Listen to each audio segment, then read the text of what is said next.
Sur ces images amateurs, en plein milieu du désert, une jeune femme agonise, complètement déshydratée, sous le regard impuissant et l'appel à l'aide de d'autres de ses compagnons qui, comme elle, ont tenté l'aventure pour rallier les côtes européennes.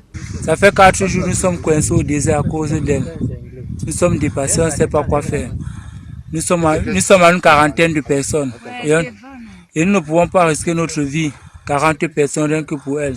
Voilà le 5e jour que nous sommes toujours coincés pour elle.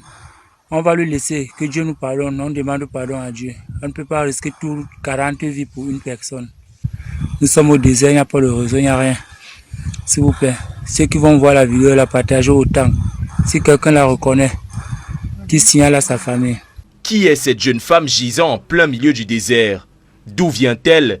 Et pour quelle raison a-t-elle entamé ce périlleux voyage qui se soldera en un aller sans retour?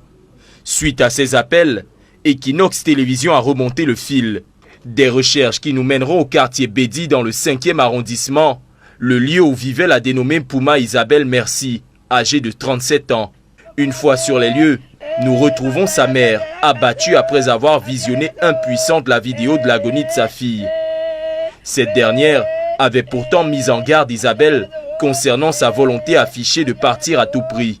Il disait ça fait plus de 5 ans qu'il doit voyager. On lui dit que non, ne voyagez pas. Mon cœur ne me dit pas ça. Il me dit que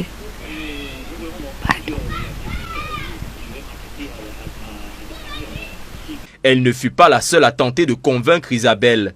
Emmanuel, le fils aîné de la défunte, tentera de dissuader sa mère, mais en vain. Donc, depuis que ma mère s'est engagée sur ce projet, je lui ai parlé que non, qu'elle ne part pas. Elle était d'abord découragée au début, parce que c'est un truc de 3 ans qu'elle a préparé. Et que s'il n'y a pas quelqu'un qui la soutient, elle va sûrement partir, même sans comment. Il nous révélera qu'Isabelle n'en était pas à sa première tentative pour allier les côtes européennes. La première s'étant soldée par un échec, Isabelle s'en retournera vers un passeur. Elle a fait le passeport a fait le passeport de la Turquie. Elle a fait le passeport de la Turquie. Ça a tourné.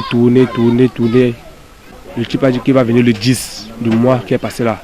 Le 10, prendre l'argent pour faire le passeport. La mère a dit que l'argent était de plus de 1 million, 1,5 million.